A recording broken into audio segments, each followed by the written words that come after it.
Whether you're looking for a convenient refresher course, or a way to earn your Pragmatic certification at your own speed, or the chance to take a Pragmatic course from your specific corner of the world, then Foundations on Demand is the solution you need. Get the same great content, tools, and templates our Foundations course is famous for in a flexible and easy-to-use online learning platform. Learn the skills you need to build and market products people want to buy. And earn your Pragmatic Institute certification anywhere, anytime. No more travel worries, no more time zone issues, just truly great training. Experience the new way of training with Foundations on Demand from Pragmatic Institute.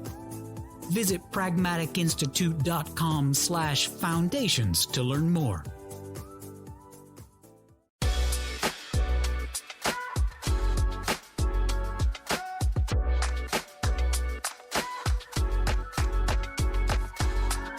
And welcome to the Pragmatic Product Chat series, where we tackle the biggest challenges facing today's product management, product marketing, and other market and data-driven professionals with some of the best minds in the industry. I am Rebecca Kalogeris, Vice President of Marketing and Product Strategy at Pragmatic Institute, and your host for this episode. And today, I get to welcome back one of my favorite guests and one of the truly nicest people you will ever meet, and one of the most enthusiastic product people I know, Kirsten Butzow.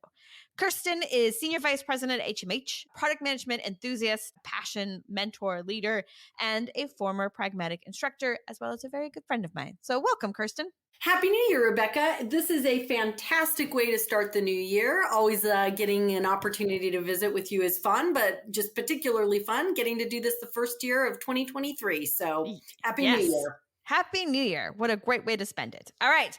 So today, I think a super interesting topic that you brought up is sort of sometimes the hidden cause of what seems to be a bad culture or seems to be tension. And one of the areas that I don't know that we think about enough proactively or that we look enough when we get symptoms of problems on a team, this area can be a cause. And I don't know that we always think of it because it doesn't necessarily sound as sexy. But it's workflows, right? It's thinking about workflows and ensuring that your organization has strong workflows throughout. And again, that sounds super simple, but some of the examples and some of the things that you've talked about how those can really trip up an organization, I think are really, really excited. So I think diving into the power of workflows sounds amazing.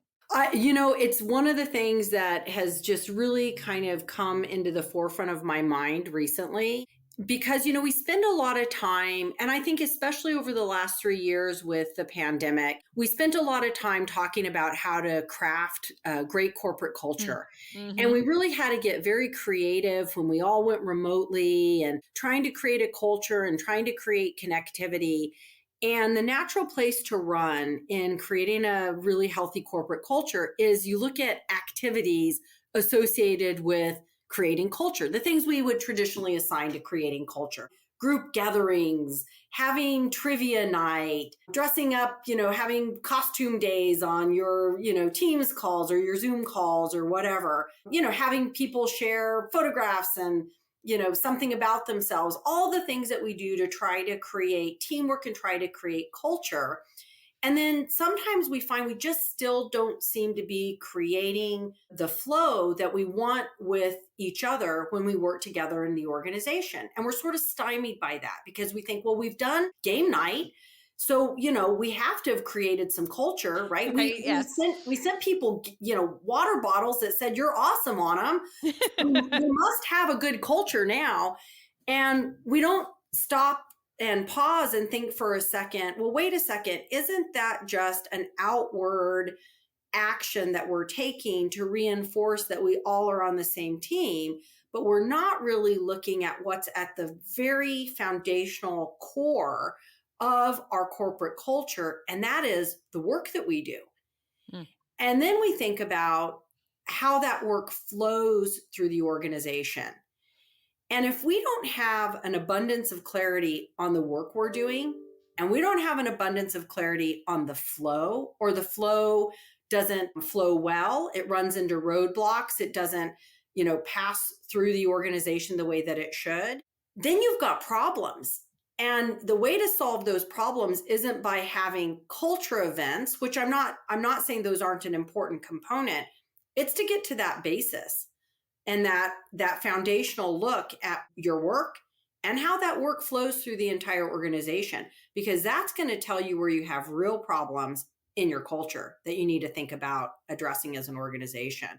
I think that's super smart too, because often when we think about, not often, but I think for a lot of us, right, we think, okay, the culture within my group is good. And it's the culture, it could be within your team, it could be within your function. But it's often where you think, oh, like our culture is good, but as an organization or where we have problems is with this other team, right? And you think about it and you're thinking, oh, there's just a cultural difference between the way marketing and IT work, right? But I think that's what we talk about. But like you said, if we can pull the layers back, is it really that? Or is there a lack of clarity on handoffs and different expectations? And, if we say this all the time, but like, Kirsten, if you're expecting me to act some way and I'm expecting it to go a different way, if we don't have that same expectation, so I can't make you happy. Right. It's funny too. It's what you say is exactly right. And you'll find this. Every organization has the team that's firing on all cylinders and they're working really great together. And they're kind of the group that people from other parts of the organization think, man, I want to get on that team because that team looks like the team, right? Or there's two teams that both are working really great independently, but when you put them together, they don't work well together. And, that's a problem. And so if you have that phenomenon, it's very hard to actually have an end-to-end healthy culture as an organization, because you can't just have pockets of awesome, but they don't work well together, and then expect all that to come out the back end as awesome, right? It's an impossibility. All right, let's talk about a couple different things, right? First, let's talk about how do we know if the thing that is appearing as a cultural problem is a workflow problem? So I'm going to go to one place that is just a pet peeve of mine that I think finds itself always in the epicenter of this phenomenon that we're talking about, as well as, I'm going to be so provocative as to say, controversy in the organization. And that is that relationship between the product organization and the engineering or the development organization.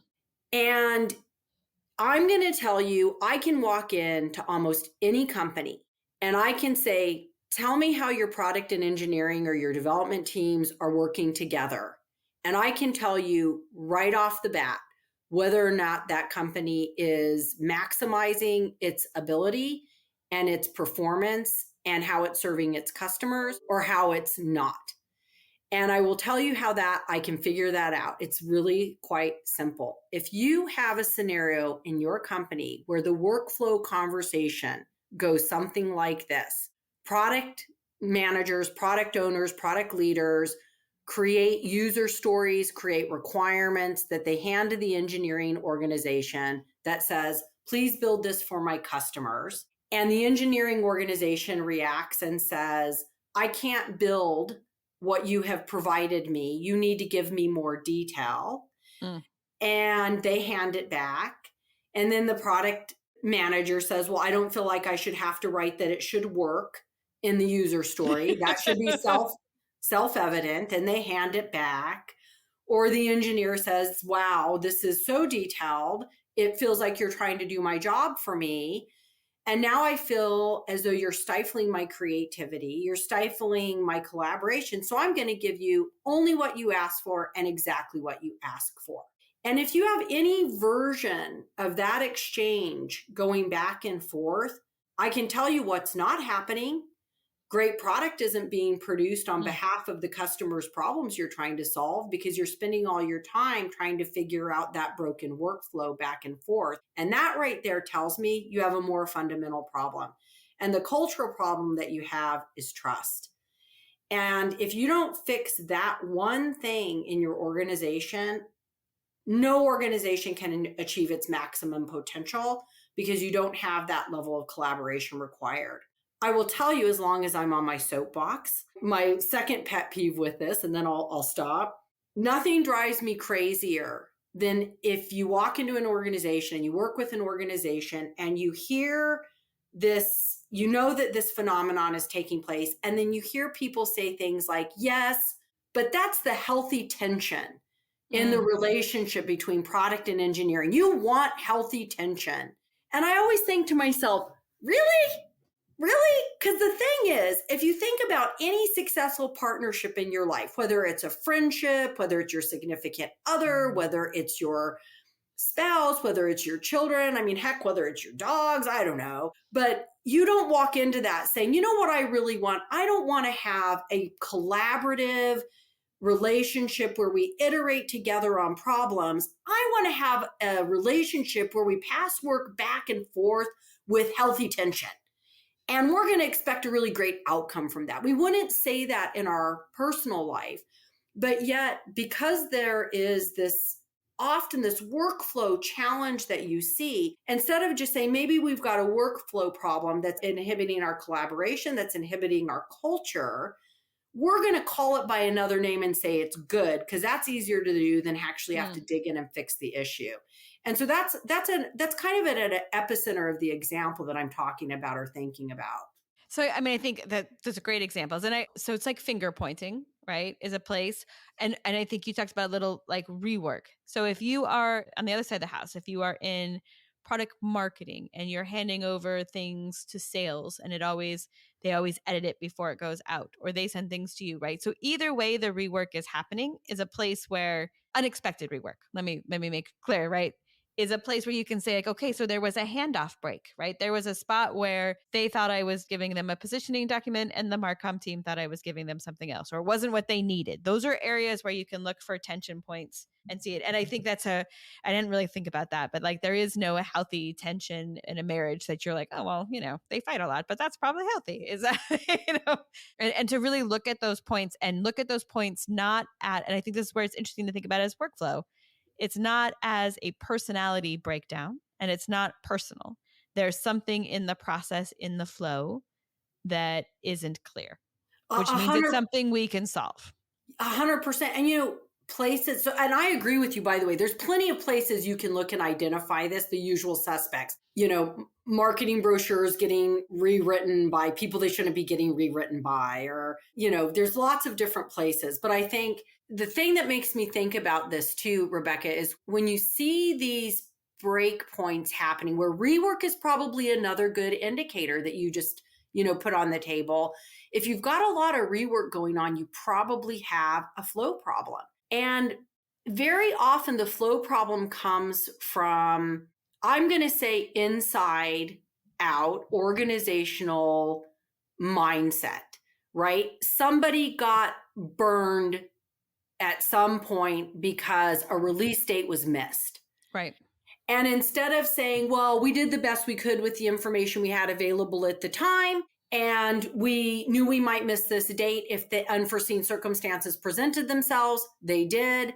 Let's have a mature conversation about it. Great. We understand. No harm, no foul. Instead, we like to get out the stick, right? Why was that date missed? And so now you start the finger pointing. Well, as soon as you go there, everybody's going to go to their own corners. And then they're just going to go into, not to use a sports analogy, but they're going to go into prevent defense mode. Yep. And it's going to be a prevent mode. And you know what I think is the most sort of fascinating thing about these rework flow challenges that manifest themselves in this way is the one thing that you don't ever really hear being talked about in trying to fix that exchange is the customer. Right. And the customer is the one who's very often getting lost in the shuffle because we're so down inside how we're handing work off to each other in a healthy way and collaborating and iterating back and forth in that exchange, that we forget that everything that we're doing, the work part of the workflow, is actually on behalf of our customers. And if what we're doing isn't actually benefiting them, isn't actually solving a problem that they have, isn't actually creating value for them, we're inhibiting our ability to succeed as an organization because we're not serving our customers in that scenario. We're not delivering them things that are good for them in that scenario. We're worried about, why is this work not the work? And why is the flow not the flow? And we're chasing the wrong things. Yep. Yep. And I think that's interesting because when we go now to talk about, so we identified an area where there's an issue. We think it's workflow. How do we fix it? How do we work on it as a group? And I think that's a really interesting lens, is how can we fix it in a customer-centric way? Yeah, well, you got to start with the customer, right? And so it starts with the customer. What is the problem we're trying to solve for the customer? Is it universally understood? And what I mean by that is, have we removed our opinions and validated the data that says what it is and informs it being universally understood? So breakpoint number one is we should be rallying around customer data that tells us the problem they need us to solve for them. And it needs to be validated data, not opinions, not individual opportunities, not somebody's idea or vision. Those things are great, and those things can be considered as long as they've been run through the lens of validated customer data. If we start there, you can already see what that does to set that workflow up for success. Because now the input through the entire process end to end is always on behalf of the customer. And so if you use the customer as the lens by which all of those steps in the process are rallying, and it is a universally understood and agreed upon validated data set, well, it sure takes a lot of the other conversation off the table very, very quickly, because your opinions don't matter. The next one sales deal you have is not as relevant. I'm not going to say those aren't ever relevant, because I also live in the real world, but the number of times that you find yourself running deal to deal to deal becomes less and less and less. The new idea somebody had because they visited one customer becomes not statistically significant in its sample size, right? Because that's not a validated data set. And so all of a sudden you say, well, yeah, but wait a second. We have this validated data set. Now we're saying A, B, and C are the things we want to rally around, but that's not what the customer data tells us. Don't we want to defer back to the customer data? Now, as an organization, you have to be able to say, oh, you know what? You're right. You're right. I'm going to set my opinion aside because we have a rallying cry. And the rallying cry is our customers need us to help them. They have problems they want us to solve. We should be able to uniquely solve them. Let's rally around that. So when you think about workflow, for me, it all starts with that customer data set, right? And so that's kind of item number one. Item number two is, I think one of the most critical things an organization can do is they think about putting that work through the flow, the things you want to do to serve the customer, whether it's your sales strategies, your marketing strategies, your product development, your customer success, your customer support, is we're always going to have more work than we have resources and time to complete the work. Always.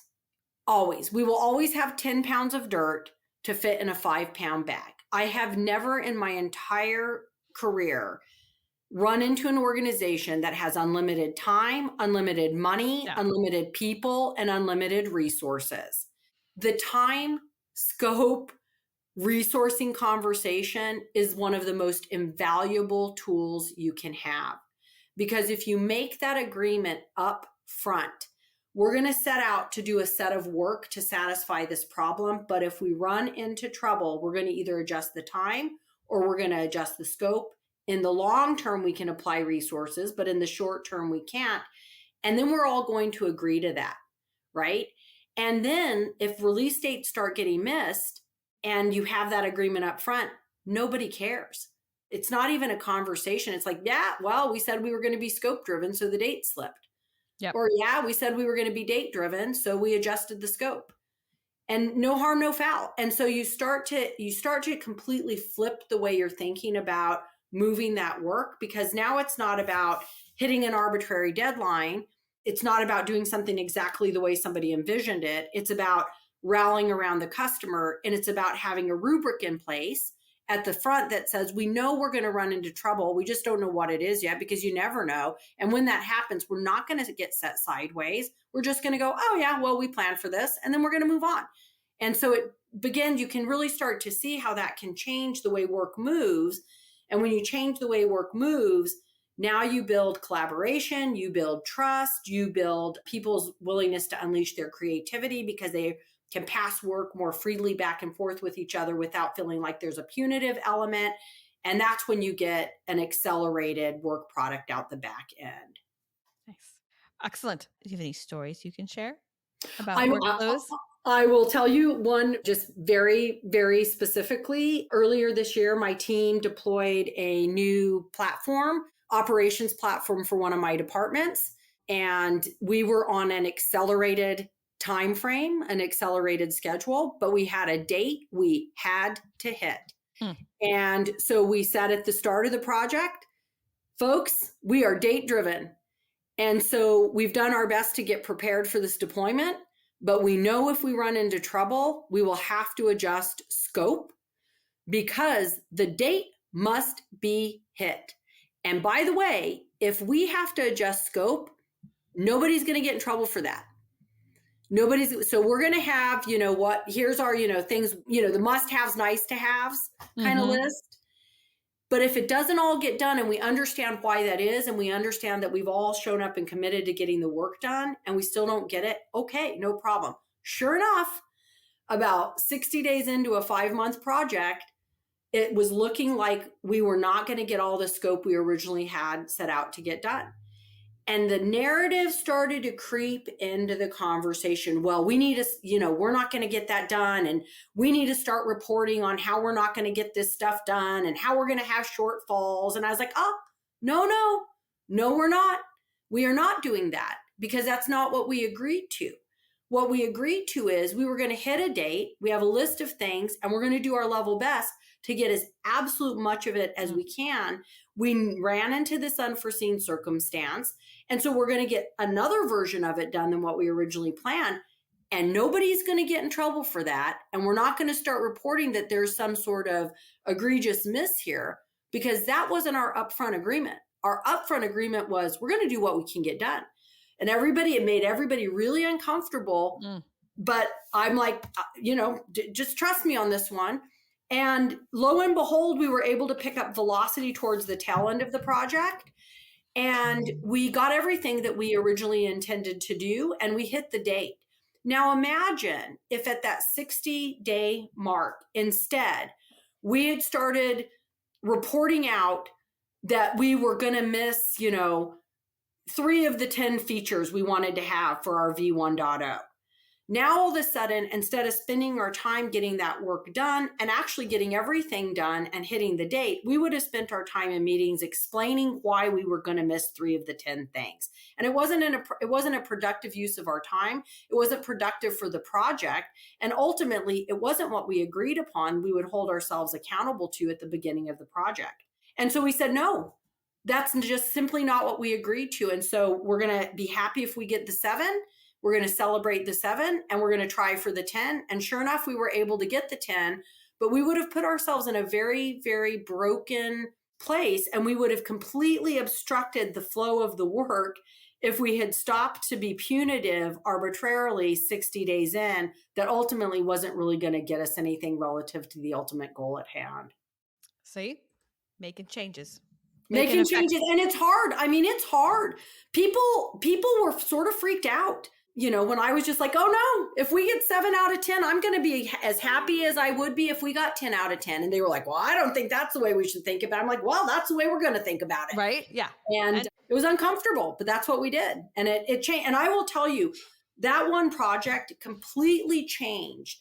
It was heartwarming to see what that did for all the different parts of the business that were involved in the deployment of this particular thing, because they came together as a team, and now they're just sort of a crew. And the way that the work now moves for every project we need that works with all of those teams on any type of platform changes is vastly different, because we gave everybody the freedom to think about how we're going to move work and how we're going to think about how we do with the work versus putting together constraints that we have to say you're good or bad by. Instead, we're saying, are we rallying around the work? Are we doing the best we can? Are we flowing it with the maximum velocity? And then we'll get it done. We'll get something great out the back end. And that's where you really get kind of exponential velocity with a team. Yeah. Yeah. All right. You know it's coming. We talked about lots of different things, Kirsten. No. If you were going to have people do 2 things differently tomorrow based on what we talked about today, what would it be? I am begging. I am pleading for everybody working in any job, but tech in particular, at the start of every one of your projects to say, are we date driven or are we scope driven? Because we all know adding resources in the short term isn't going to help you. So let's set that one aside for the time being. If you can get more resources and it'll impact, great. And then look at each other in the eye and say, we all know something bad is going to happen. We just don't know what it is yet. And when that something bad happens and we have to recalibrate, we are going to do that joyfully.